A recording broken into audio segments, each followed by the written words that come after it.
More of that later. Gary and Trevor are tonight's wise men. Well, the Premiership can't be settled at Christmas, but 4 games in 11 days will have a big impact on who does win the title in May. 3 times in the past 4 seasons, the Championship has been won by the club leading the table on Christmas Day. This year, it'll be Newcastle. They're already 7 points clear. Could they extend that lead today against Nottingham Forest? Our commentator is Barry Davis. Another capacity crowd at St James's Park for what is the last home game of the year. Plenty of festive spirit to add to the usual spirit one finds here. And the Toon Army confident that their team will make it 10 wins out of 10. But one Geordie will be fervently hoping to prevent it. Nottingham Forest Steve Stone, a candidate shortly for player of the first half of the season. Robert Lee, Newcastle's Londoner, is another, and in spite of flu bugs, he's fit to take his place in a side which, to quote Kevin Keegan, showed a burning desire to be champions in last week's win over Everton, a win they achieved in spite of being down to 10 men for 2/3 of the contest. Philippe Albert, on as a substitute then, now keeps his place instead of John Beresford, who's down on the substitutes bench. Nottingham Forest only defeated once, but 10 draws in 17 Premiership matches, including the last 5. Their one change from Monday night's draw at Main Road sees the return of Des Little. But David Phillips keeps his place. It's Scott Gemmell who moves down to the bench. Frank Clark, back on a ground he knows so well, although it's changed a lot since his day. Still the president of the Newcastle supporters, in spite of being the manager of Nottingham Forest. A home victory would bring a 10-point advantage over Manchester United, but Nottingham Forest have proved themselves, except on one occasion, the most difficult side to beat in the land. First victory for Steve Chettle over Les Ferdinand. But Williams loses out to Lee. First run for Gillespie. And Ferdinand! The second aerial contest was no contest at all because he wasn't really picked up well. But he couldn't direct the header wide of Mark Crossley.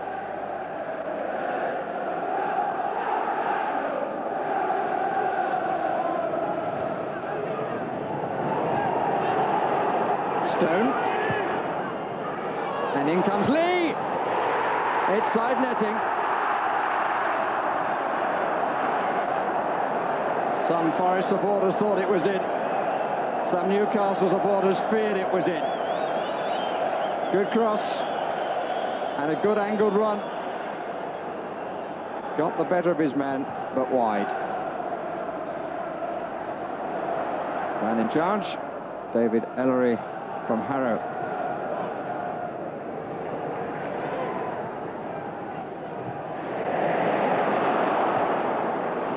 Beardsley.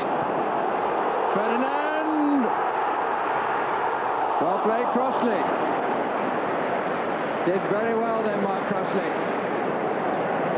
He was somewhat bereft of numbers at the back, Forest, and the pace of Ferdinand brought into play, but the claim was superb. Clark, Beardsley, Ginola.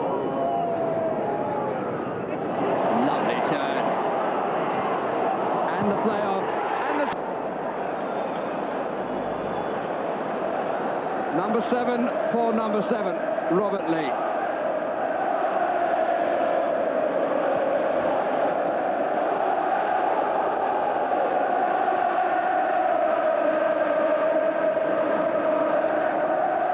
Chettle.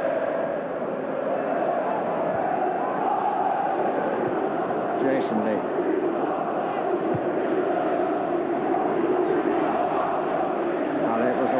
Finish to some superb play by Ginola. Look at Crossley's movement, watching now. Where does his eye go? Well, he didn't see it, I don't think, until it was past his despairing right hand.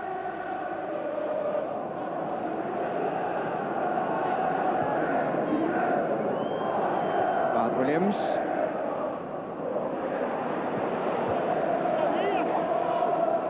Clark. Contest with Stone. All the party pieces are there this afternoon.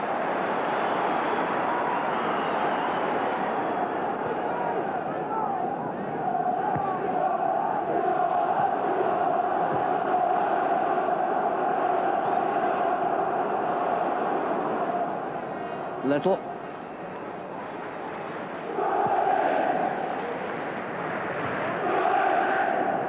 Campbell. Stone. Bart Williams. Newcastle all back by 1. Wone. Back from Campbell. Good carrying by Wone, and a good goal! Well, we've had 2 fine goals in the contest. Really carried the ball beautifully then, Ian Wone, and finished in style. Got a good return from Campbell. But the challenge came in just too late from Howie, and past the left hand of Cernicek coming forward.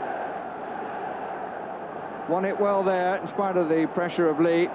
Carried it well, all on his left, which of course is his favoured one. And just as he was challenged, goalkeeper being beaten across his face.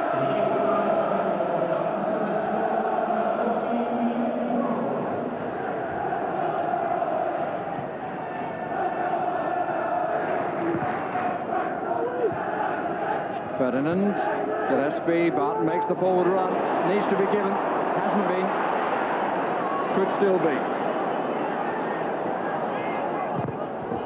They got a corner out of it, they might have got more if it had been played in.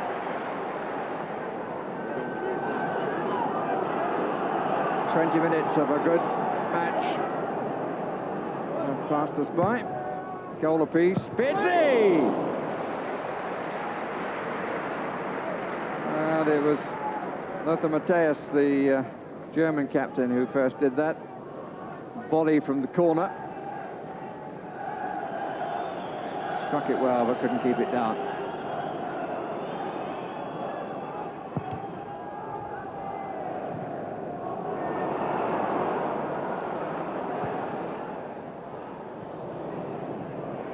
Williams just got to put in. Clark, very aware. Good ball in from Ferdinand Ginola.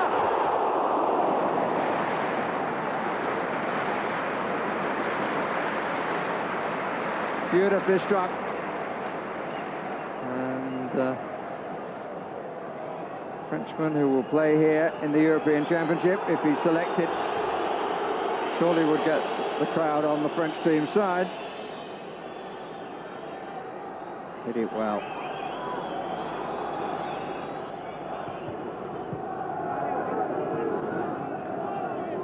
Cooper. Line of 4 up for Nottingham Forest. That's a very good ball to Phillips. Campbell's in the middle. But neither he nor Cernicek made contact.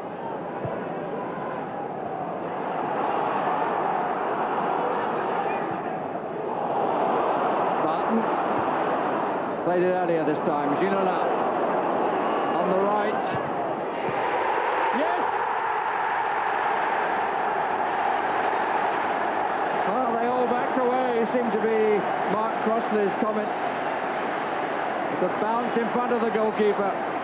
But Ginola has been threatening to do this versus since the game started. They all left him. Look how they back away. They give him the space, and then when they close it down, it's too late. Goalkeeper just couldn't kill the bounce, and there was a swerve on the ball. Look at that break at the end. 2-1 Newcastle.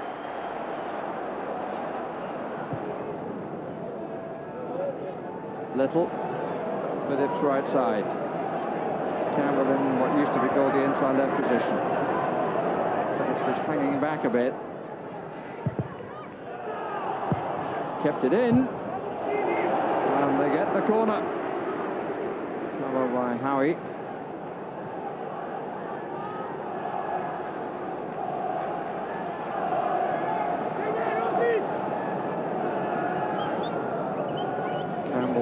Stone in the 6-yard area.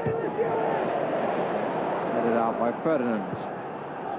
Back by Bart Williams. This is Jason Lee. Presumably trying to set up Stuart Pearce, but now there's a hold on this left of the Forrest defence. Good ball, Lee Clark. Gillespie. Ginola. Good save. It was labelled.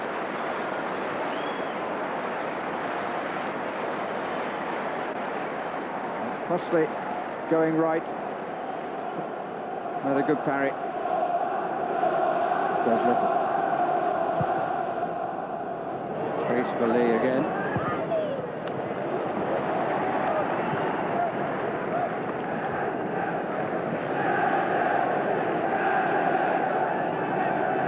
Stone.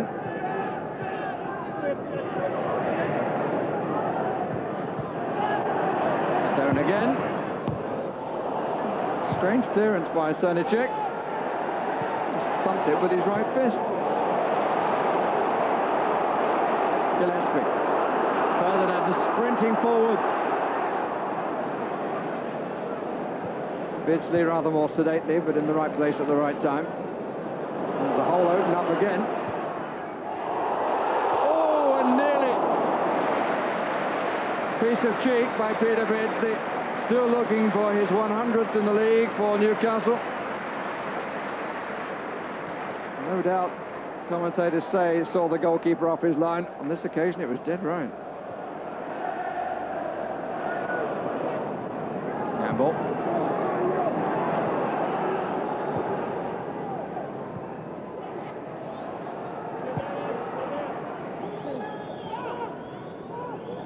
Time that Mr. Avery is allowing for the odd stoppage. Too much of that.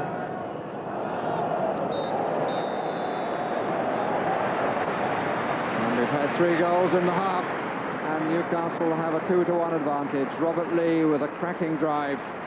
The equaliser, a lovely run with the ball by Ian Wone, and David Ginola scoring with a shot that curled right at the end. That's the one that gives Newcastle the half-time advantage.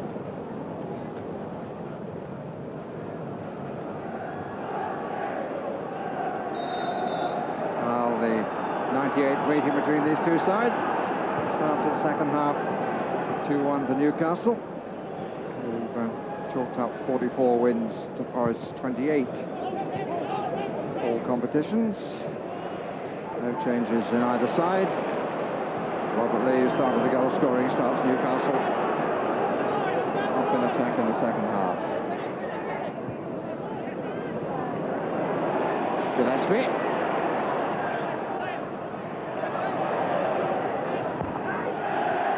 Good strong challenge by Pearce. Withstood the first challenge well. Gillespie.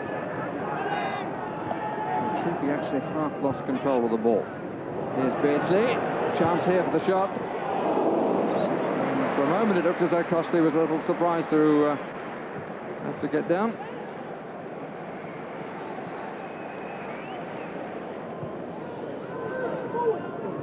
Phillips.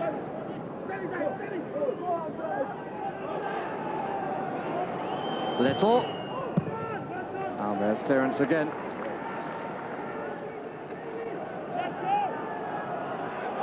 Phillips. Little. Stone. Worked his position well then to get the right side so that he could get in across. Wone to take. Chettle on the near post. Campbell just ahead of him.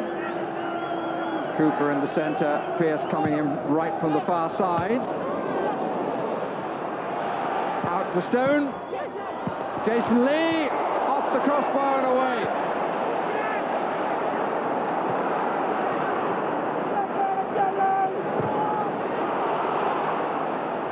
Jason Lee, certainly very unlucky.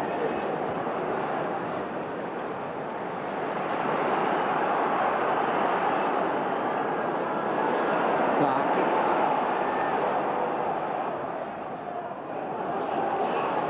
Beardsley. Now you see it, now you don't. He's got away, plenty of support up. Oh, and off the crossbar.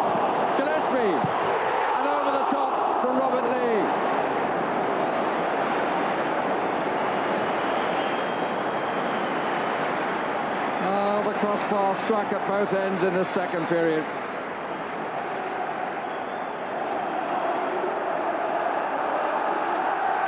And Lee, in the end, couldn't keep it down.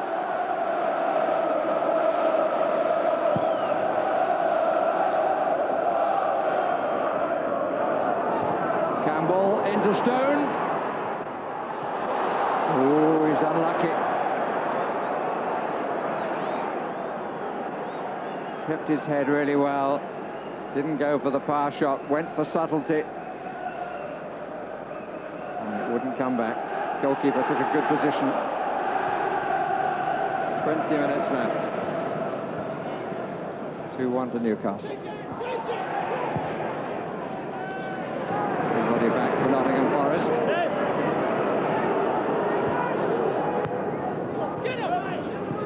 Ginola. A super ball. What a super pass. Ferdinand waits in the middle. Oh, and it's on the roof.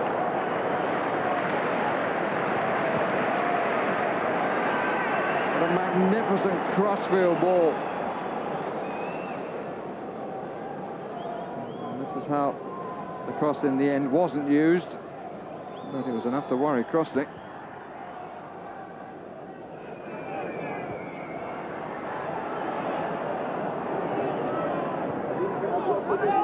Little, seen by Albert.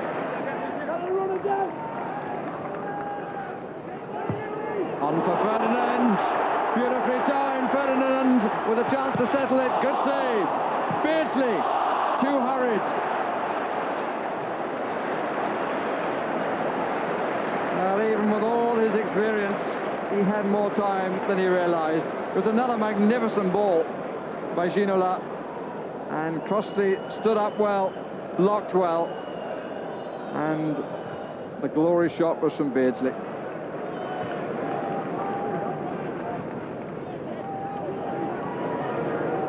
Harry. Albert, injection of pace. Ginola, he was a spectator for a while, now involved. Beardsley, Lee, collected the return well, quality goal, wonderful goal, dragging the ball to where he wanted it to be, and it's 3-1 to the home side, and the biggest smile of the day on the face of Robert Lee.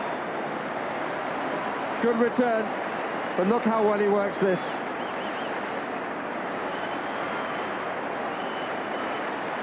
Second goal in the match for Robert Lee. He started it, got the return. Slightly behind him, but he dragged it forward to be just where the left foot wanted it.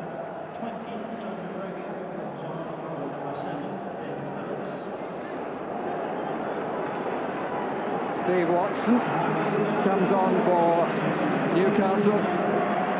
It's Gillespie who's been replaced. And Paul McGregor is on for Forrest in place of David Phillips.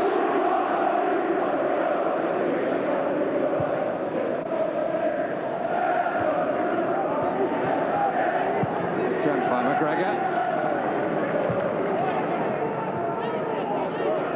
The man who got the decisive goal which knocked out Lyon. He's taken Forrest on to a journey to Munich to play Bayern.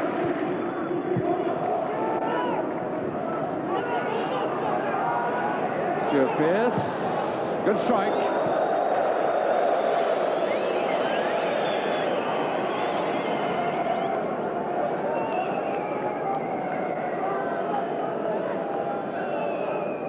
It's never going to bother him, but even so. And the cry goes up. We're going to win the league. Can't hear anybody arguing. It's only the halfway point. But it's been a hugely impressive first half of the season for Newcastle United. Ferdinand, Beardsley! Oh, he's had the chance on a number of occasions this afternoon to get number 100.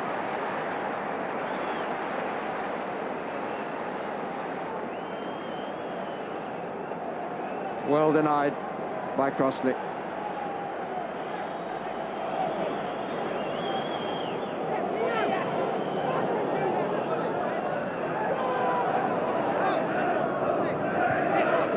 Pickup remains up in the 6-yard box.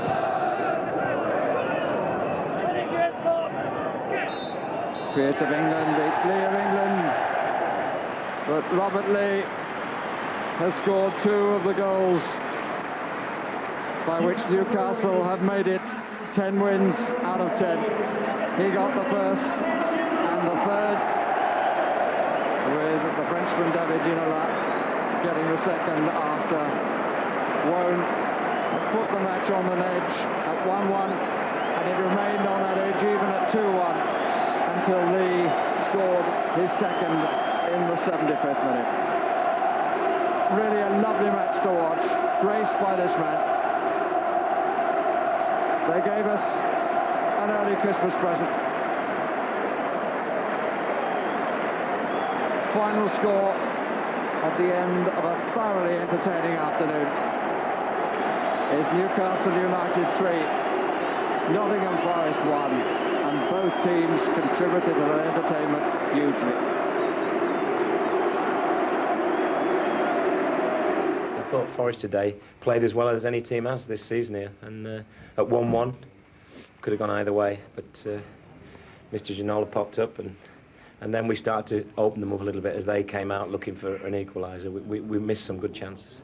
Now, I know that the manager has talked about people looking for Newcastle to slip, but you're not going to, are you? No, I mean, I don't think so. I think this year we got the players. We look a lot stronger than we did last year, and provided we can stay clear of injuries and keep Les fit and Peter fit, then I can't see us topping at all. I can safely say if we put the second half of the season the same as the first, we will be champions, but very easily said, hard to do. We've showed all the qualities you need to be champions of this country, but we've got to do it for another, 4 months now, another 19 games. We've also got some tough cup matches coming up, which mustn't sidetrack us, you know, and yet we must want to win. We've got a big squad here, and everybody wants to get in, and the competition's fierce. And I would have thought in the new year we'll sign 1 or 2 players, especially with the change in the rules now. Is he trying to frighten the opposition, do you think?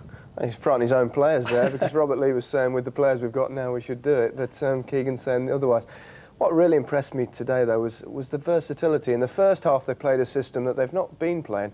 They played 3 at the back because they brought Albert back on the left-hand side, and actually played Peter Beardsley, of all people, as left-back, or the new wing-back position, pushing forward. And it shows his sort of adaptability. And Ginola was playing behind Les Ferdinand up front. In the second half, they changed things round back to their old system, and Ginola went back onto the left wing, and Peter Beardsley's more familiar position just behind Les Ferdinand. But the truth is, whatever position he played, whatever system they played, Ginola played just as well in both of them. He was sensational today. We pick it up there, Beardsley on that left-hand position, knocks it into him. And just the close control and the skill and the balance as well. Des Little's all over him there. But you see coming up here a lovely Cruyff turn. And then he gets away. But without looking up, he seems to know that Robert Lee's just inside him, and then just flicks it up. He doesn't look, but he just seems to know he's there. And a lovely strike from Lee. Ball bending away from Crossley, who perhaps was fooled by the bend because his footwork wasn't great. Here's another example. Picks it up, jigs one way, goes between the 2 of them, and then gets it back. Now he's juggling it 3, he kept it up, that's his record apparently. And then he knocks another cross in. He knocked crosses in all day. Nobody quite's got on the end of this one.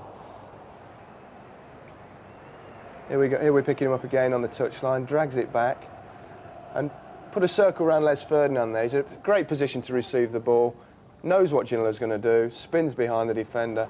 Great ball, but sort of some Les is finishing up today, this. He sort of waited, should have perhaps hit it with his left, perhaps took it on, did neither. If he's got a problem, though, opposition fans, Ginola, think that he's got a suspect centre of balance, don't they? Keeps falling over. Yeah, that's a polite way of putting it. Yes, he does like to take a little bit of a dive when I think he knows he's not going to get the ball, but I mean, watch the skill for a start. This is the good bit, that Cruyff turn again. Knocks it one side and goes the other, realises he's perhaps not going to get it, And he will go down quickly. But to be honest, it's really a cultural difference, because we're the only country in the world that looks down on people, that despise this sort of behaviour. On the continent, it's deemed as part of the game, and he'll get some stick from it, but he won't really understand why, because that's basically the done thing in other parts of the world. Yeah, can understand our fans not liking him too much, though, can't you? Yeah, it's a British thing. We don't like that sort of thing. We're not accustomed to it. It's cultural. Well, in the 68 years since Newcastle were last champions, Liverpool and Arsenal have won the title 24 times. And as this season reached its halfway stage today, they were both once again among the top 6 clubs in the league. Can Liverpool or Arsenal yet mount a title challenge? Today's game at Anfield could provide the answer. The commentator is Clive Tilsley. 20 years of age and already a proven match winner. Just ask Arsenal, because in this match last season, Robbie Fowler beat them with a 5-minute hat-trick. A couple more against Manchester United last weekend, took his Premiership total to 50. He's a big occasion player with a big future. For the present, Liverpool are without Rush, Redknapp, Babb and Ruddock, all injured. It's the same lineup that sparkled against United last Sunday. Michael Thomas, looking to secure a lasting future with Liverpool, faces the club for whom he clinched the championship on this ground in 1989. Tony Adams and Steve Bold missed the reunion, though. Both are suspended. Martin Keown and Andy Lineker will try to fill the gap. Ray Parlour is back, and in the absence of the injured Dennis Bergkamp, so is his fellow countryman Glenn Helder. Anfield has happy memories for him too. He was in the Dutch team that beat Ireland here 10 days ago. Keith Cooper has managed to dodge the shopping expedition for the start of the Christmas rush. The first of 4 matches in 9 days. In Liverpool's case, 4 matches against teams in the top half of the table.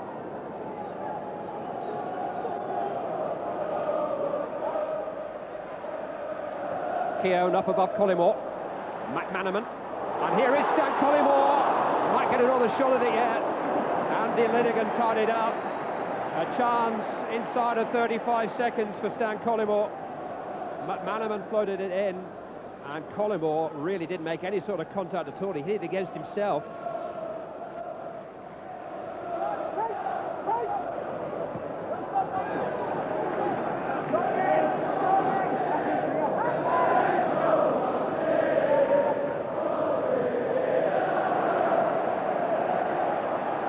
Liverpool will be patient.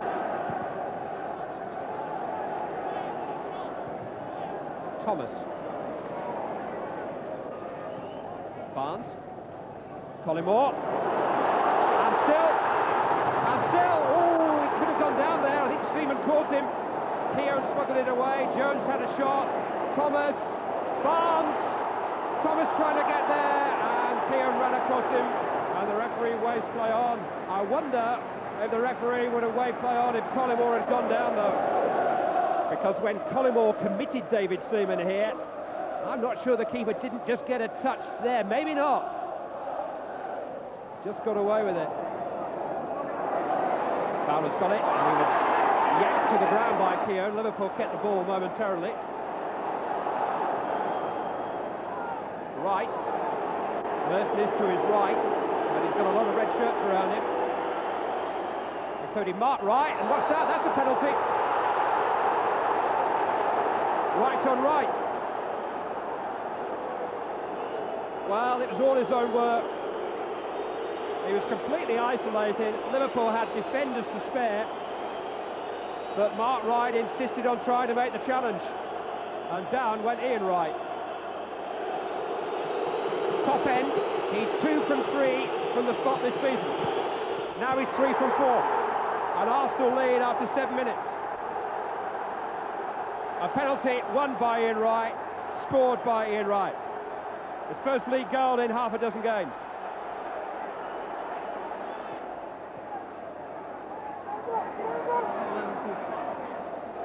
Barnes. Fowler, Collymore, and again, good save.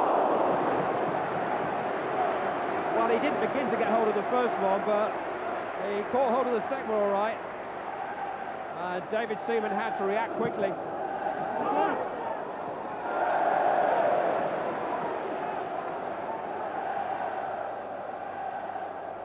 First was a bit embarrassing, the second power-packed. Flick from Parlour. Oh, Merson! Ooh! Well, I'm not quite sure how he found the ball at his feet, but once he did, he had a clear sight of the goal. And Paul Merson had a great chance to double Arsenal's money there. Held up.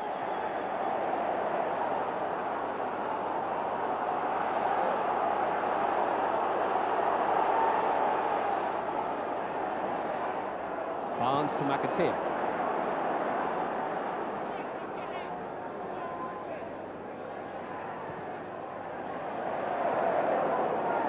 Rob Jones. Steve McManaman.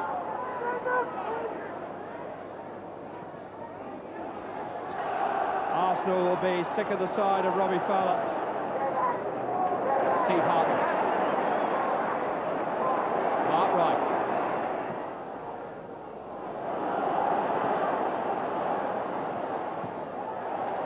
Collymore doing his best to conjure up something out of nothing. Barnes doing likewise. Oh.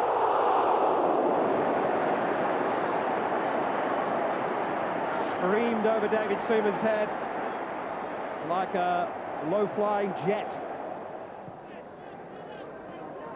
We've played the best part of 5 minutes of stoppage time.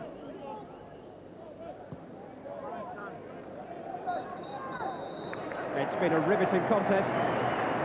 Arsenal, with a lot of application and enthusiasm, have made Liverpool work for every inch of Anfield and made them come from behind. Ian Wright's penalty equalised by Robbie Fowler.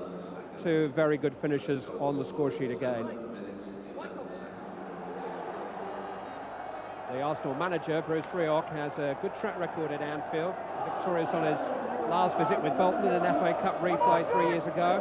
He never lost here as a player, and only once as a manager so far. That was in his Middlesbrough days.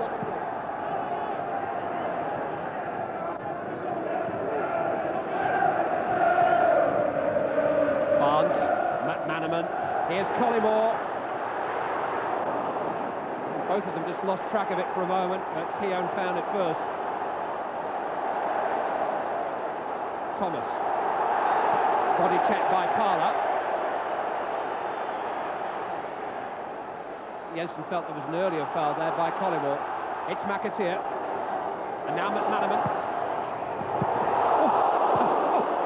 Well, Franz Beckenbauer couldn't have done that in his prime. Jones. Collymore!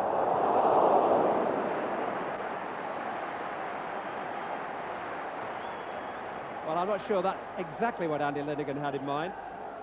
I think he was just trying to turn it away at the first time of asking, but he instead just took the pace off the ball and calmly played it away.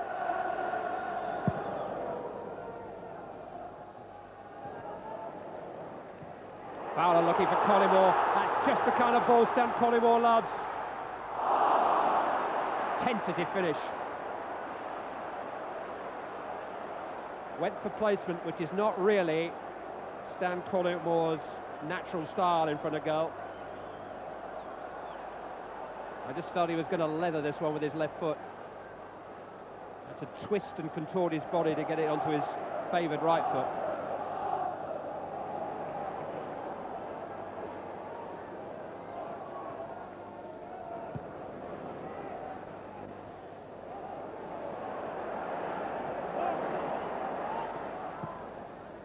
Nice pass from Fowler. Jones with McManaman outside of him. Coming inside onto his more natural right foot, trying to play McAteer in. Had a bit of pace about it. Seaman got body behind the ball, but couldn't deal with it cleanly at the first time of asking. McAteer stretching to get there, nevertheless got some power behind the shot.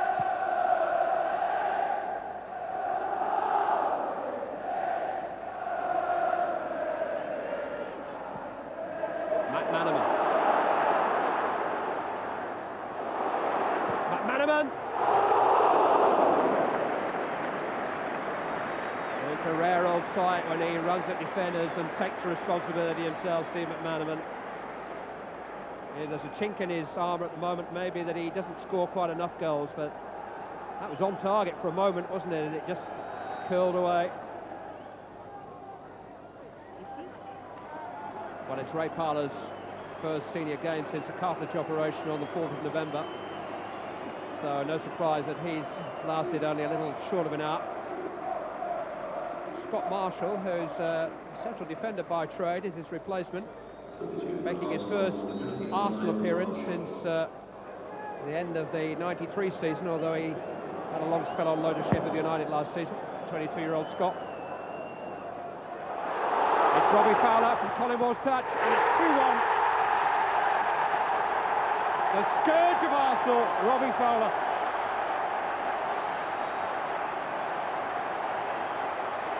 Born to score. And Scott Marshall, the Arsenal substitute, had been on the field about 10 seconds.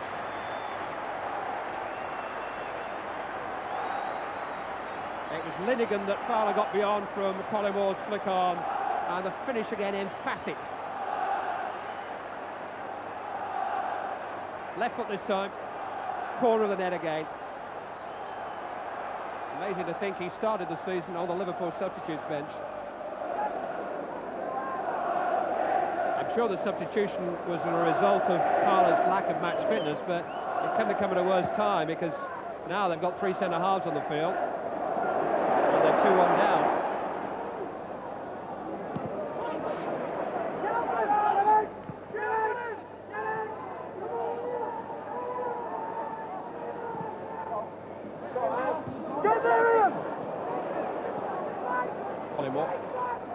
Fowler, here goes McManaman, and Fowler again, hat-trick hunting. Not this time, not yet anyway. Terrific movement though, almost bewildering movement. Arsenal couldn't quite keep up with the way the ball was being zipped about. Rather unusual choice of finish from Fowler outside of the left foot. He wouldn't argue with anything he does in front of goal.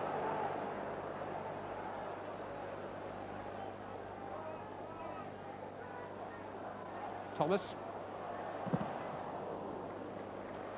Fancied his chances there for a minute.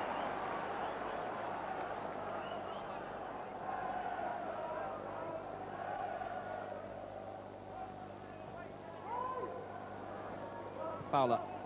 Thomas again. Collymore did well under pressure from Lineker. Now McAteer. Collymore's cross. McManaman couldn't quite beat Keogh into the ball. Collymore getting another chance. It's Fowler this time. It's there! Hat-trick last year, hat-trick this year. To Stan Collymore, the assist. To Robbie Fowler, the glory. Well, it took him 4 minutes and 33 seconds last season. It's taken a little longer this time. David Seaman will be disappointed about that. Both hands to it, just beat it into the corner of the net. But Robbie Fowler is slap bang in form. Long way back to North London. One or two of them making an early start. There goes McAteer. Liverpool hungry for more. Away from Winterburn. Fowler. Oh. Seaman got to that one all right. He was heading for the same place though, bottom corner. Doesn't miss the target much, does he?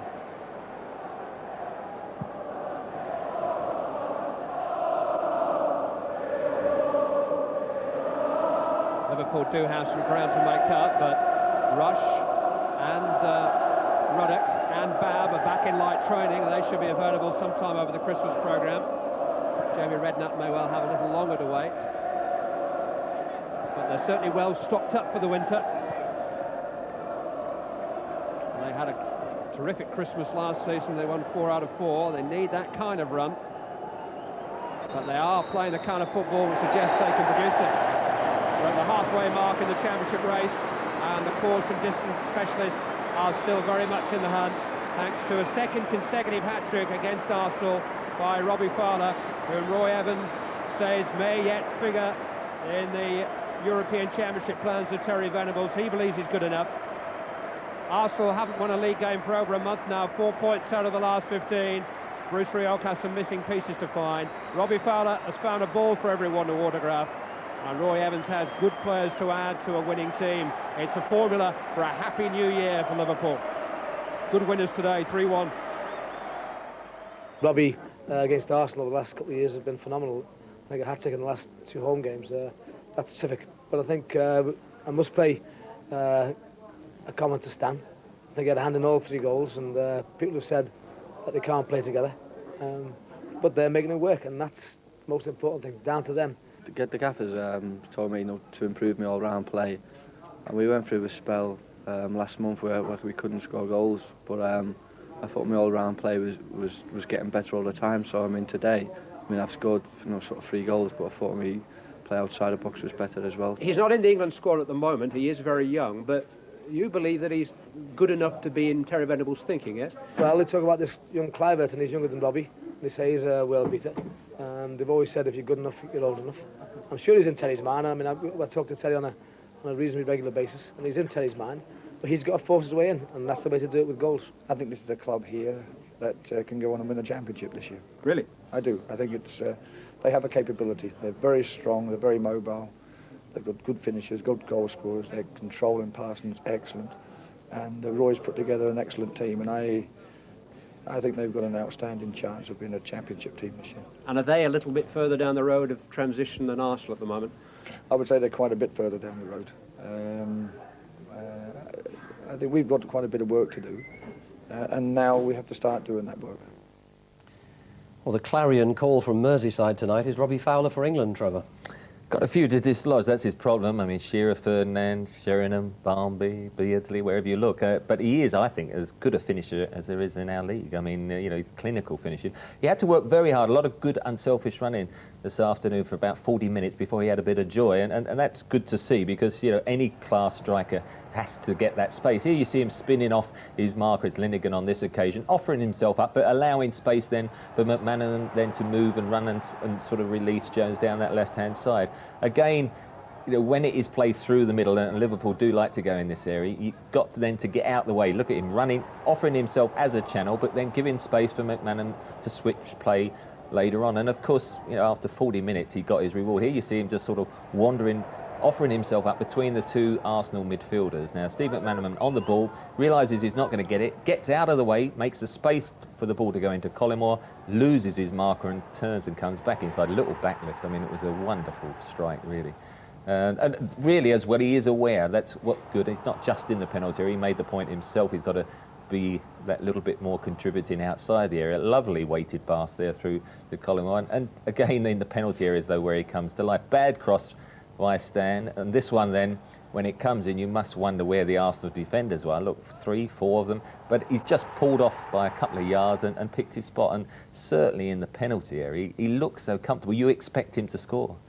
One man who is in the England frame, obviously, is Steve McManaman, and he absolutely scampers at defenders, doesn't he? He gets them backing up all the time. Well, he's in the squad. I'd like just to see him play a different role for England, the one he plays for Liverpool, because normally he's out wide, whereas certainly he just has a floating role, go over where you like and pick up the ball. And here he picks it up in the middle, lovely on the half-turn. I do like to see somebody who's on the half-turn, and then he just scampers at defenders. And you just don't like to see somebody running at you like that. He does commit people, and we haven't got enough of that. I mean, Ginola did it, of course, in the previous game, and he is the one player who's happy running with the ball, going at people, and I think the national side do need somebody like that. But he then darts down the left. He can pick up those wide positions without being stuck out there.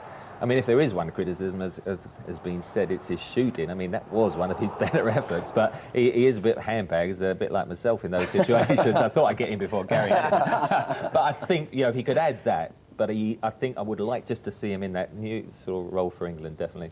He's worth a chance there. So both our main games today producing 4 goals apiece, but they weren't the biggest score in the Premiership. It's Calypso time in the northeast at the moment, and why not? Since his arrival, Juninho has at times captivated Middlesbrough's fans. He did so today. That exquisite pass to Jan Arge Fjortov, and the first goal was duly celebrated. Goal number 2 was a minute later. Juninho's willingness to take on defences again opening up the way, but full credit to Neil Cox. His work still had to be done, and that finish would have pleased anyone. The Middlesbrough celebrations, is he riding a horse in full style? Middlesbrough went 3 up on the half hour. Full marks again to Neil Cox, setting up this measured far post cross. And Chris Morris rounded off the move with an excellent header. West Ham did get back into the game in the second half for a moment. Ian Dowie was sent clear, and he looked like scoring himself. But Gary Walsh produced a good stop, only to see Tony Cottee follow up to score easily. Middlesbrough's 4th goal was a very special one for the club's leading scorer last season. It was made by Jamie Pollock, who broke clear down the left. And his pass eventually fell to John Hendry, his first goal of the season, indeed his first game as well. Juninho's copybook display, though, was marred by this encounter between the Brazilian and Julian Dix. Juninho was booked for that, showing that he's not afraid of the hard men. Julian's reaction, well, one of mild amusement, I think. Indeed, Mr. Dix had something to cheer himself, a late consolation goal, driving a 20-yard shot past Gary Walsh. But the talk of Middlesbrough, if not Julian Dix, is about one man, Juninho. He's something else, yes, and it's a great talent. I mean, and for him to come to this country, I mean, he should fill grounds every week. After their 6-goal romp last week, Wednesday must have fancied all 3 points against a weakened Southampton. But the Saints, without Le Tissier and Barry Venison, took the lead early on. Neil Shipley's shot hit the foot of the post, and Neil Heaney, following up, really couldn't miss. Wednesday's reply was really a gift. Lee Briscoe's cross was good, but Richard Hall's hand was too obvious for the referee to ignore. Hall's aberration clearly shown from this angle. It certainly didn't worry David Hurst, who fired in the penalty in his customary gentle fashion. Wednesday took the lead 5 minutes into the second half. It wasn't Richard Hall's day, was it? Mark Bright bundled down and penalty number 2 awarded. Hurst again from the penalty, only this time rather lucky. Besant nearly produced a good save. One thing you can guarantee with Wednesday these days is action, and Saints grabbed their equaliser with a controversial penalty. Ian Nolan swept in there, seemed to take the ball. Matthew Oakley was the man who tumbled. Jim Magilton was given the chance to rescue a point for Southampton, a result they'll be reasonably pleased with, and one which underlines that they're still a very difficult side to beat. Harry Grayson reporting, and no shortage of candidates for December's Goal of the Month. November's competition was won by Tottenham's Teddy Sheringham, the trophy presented to the England striker before today's home game against Bolton by 14-year-old Alistair Stewart from Southampton, who'd correctly forecast the 1-2-3 order. Sheringham had earlier been past fit to play in a Tottenham team which hadn't conceded a goal in their last 5 matches. Bolton, who had £1 million Nathan Blake making his debut after signing this week from Sheffield United, hadn't yet taken a point from 9 away games. The commentator is Gerald Sinstead.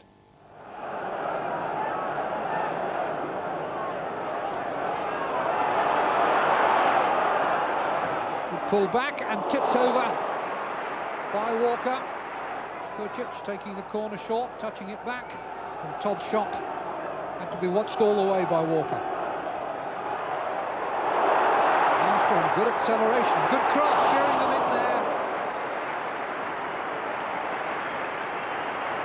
Teddy Sheringham, there's nothing wrong with his jump here to Armstrong's excellent cross.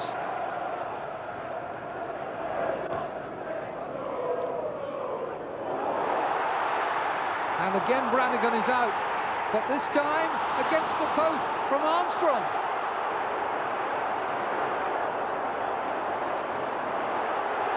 Wilson, Brannigan is back and has kept it out, only just. And the goal is empty. Brannigan is arriving, stops it, only just. Nabbed up on the line. Rosenthal there causing a problem. There was some holding going on. Saved again by Brannigan. Armstrong with the acrobatic bicycle kick, and Brannigan just got a hand too.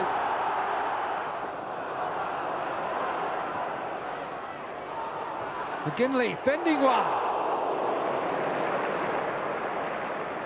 McGinley quickly onto the right foot, bent it well, and only just beat the far post. Calls for handball. Referee's content to give a corner.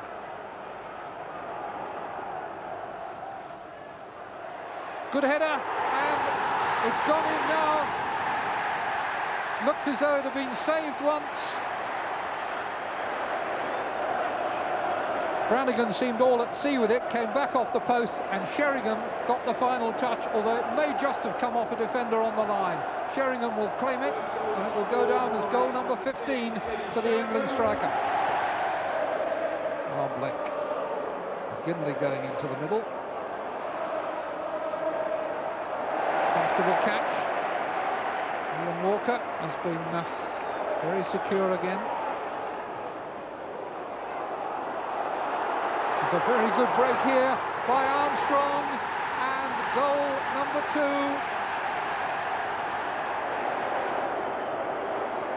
All the way from Walker. Armstrong quickest to react.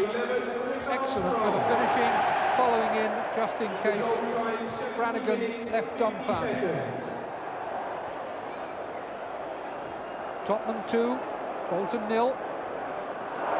But now here's a possibility for them. Walker has come out, but he's been beaten.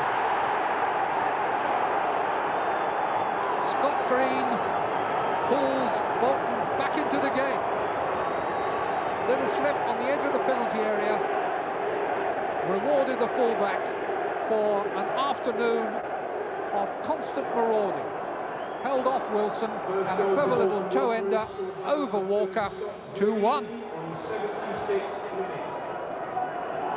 To keep their team on the toes.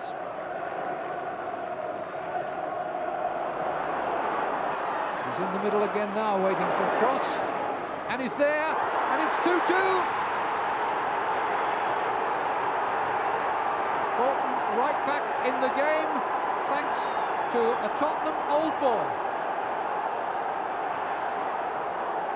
Gudni Bergson equalises for Bolton Wanderers. Ginley couldn't do it, Bergson could. Roy, that away point's been a long time coming. It has been, and I thought today, Joe, that possibly we deserved the 3 of them. Certainly in the first 40 minutes, you look much the better side. Well, as you say, the first 40 minutes, the last 5 were a little bit hectic, and we've got Brannigan again to thank. He's had a very good game today, but overall the team has played very, very well, and I thought we dominated the first half. And then at 2-0 down, you look dead and buried. Yeah, I think that shows the spirit that we've got in the club and the spirit that's in the dressing room. We keep telling people, and they've had a lot of knocks this season, the players, in terms of losing goals late in the game, and in that sense we've lost a lot of points. But I think today has shown the spirit that's in the club, and none more so than Scott Green. He got the important goal, obviously, to put us back into the game. Gudni Bergson will have enjoyed his. Well, I think coming back to Tottenham and to one of the clubs that you played for and scoring a goal, and again, it's important in the sense that, like you said earlier on, it's our first point. A roundup now of the games involving other teams at the bottom of the league. Coventry, currently second from bottom in the Premiership, are desperately in need of points. So when John Solarco's far post corner found defender Dave Boost rising above Everton's defence early in the second half, you could sense the relief. Paul Rideout came on for Anders Limpar and immediately swung the game in Everton's favour. However, manager Ron Atkinson felt there was a suspicion of offside.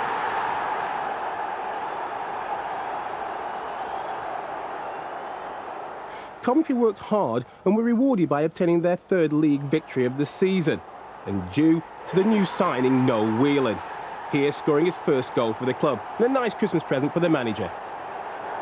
Yeah, but if you look now, you know, we've tightened up on a few teams today now, and who knows if we come out with 2 or 3 more good results over the holiday period, and all of a sudden there's other teams have got sucked into it, and we might have clawed ourselves into some sort of respectability.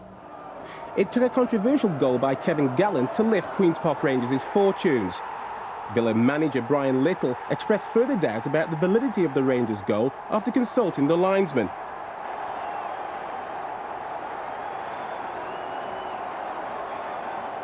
Insult was eventually added to injury when substitute Hendry was sent off after this clumsy challenge on Brevitt, and leaving Villa with their 2nd defeat in 9 Premiership games. Chelsea went to Main Road in confident mood after a run of 5 games without defeat.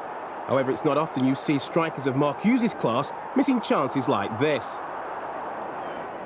Ruud Gullit crowned his return to Premiership football by playing a major part in the downfall of Manchester City, here providing Gavin Peacock's first goal of the season. I was so happy that I could play again, because you feel frustrated when you can't. And after 6 weeks of doing nothing, I finally could play with the team, and that inspired me, I think. Wimbledon hadn't won for 15 games and seemed booked for their 5th home defeat of the season when Alan Kimball tried to block an Alan Shearer shot, only to see his deflection roll past Paul Heald and trickle inside the far post, Tim Sherwood arriving to deliver the last rites.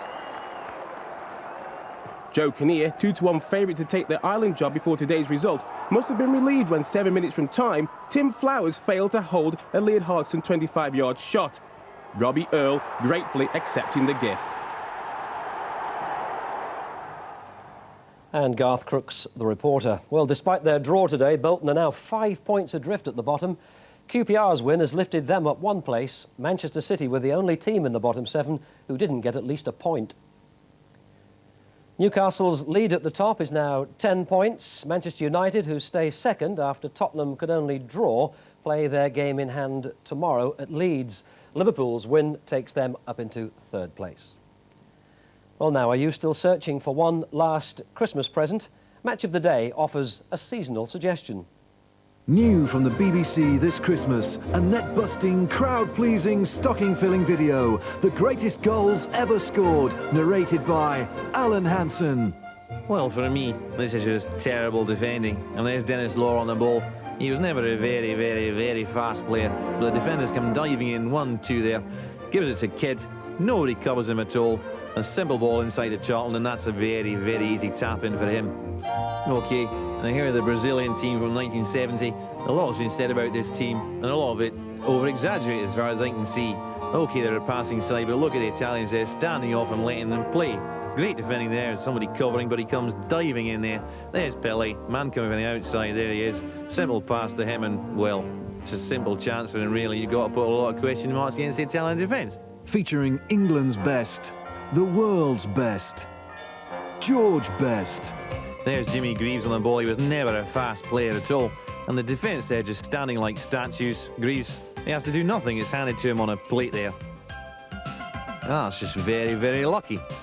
You just got to close players down. And that's just inexcusable. Dreadful marking. Moments of magic. OK, and here the defender's very unlucky, because look at the quality of the light. And it's black and white as well. Very difficult to pick him out in that sort of condition. Moments of genius. OK, and here's our friend Dennis Law again. Now there he goes, Law. Goalkeeper comes off his line there to get the ball, but doesn't he do it? And there's one defender who covers for the keeper. In those situations, for me, you've got to get 11 men lined up on the goal line. Where are they? Nowhere in sight. Moments of skill. Very, very, very poor. Terrible. There's no excuse for that. That is inexcusably inexcusable. And we'll always remember this. Justin Fashion, who gets the ball on the seconds, had a lot of credit for this over the years, but look at the space the defender gives him there. And if we look at it again, we've circled the defender here, and oh, it's me. This video is not available in the shops. If you want to reserve a copy, then call Alan Hansen on 0898 oh dear, oh dear, oh dear. That's Alan Hansen on 0898 oh dear, oh dear, oh dear.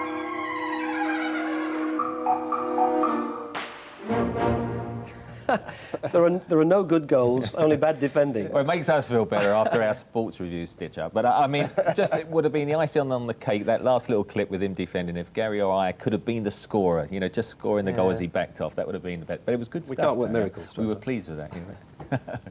Right, thanks very much for your contribution tonight, gentlemen. Thanks also, obviously, to the voice on our Christmas cracker there, which was Alistair McGowan. Well, Newcastle have reached the halfway stage of the season, 10 points clear, still planning to buy new players, and contributing today to a match of the day goal feast. Good night. Lovely turn. And the playoff. Barton played it earlier this time. Ginola on the right. Yes!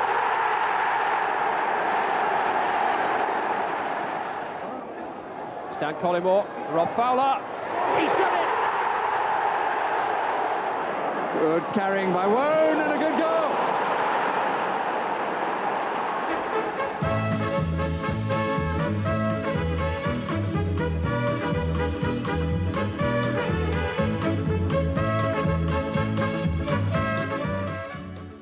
stand-up comedy that won't sit down, coming next on BBC One.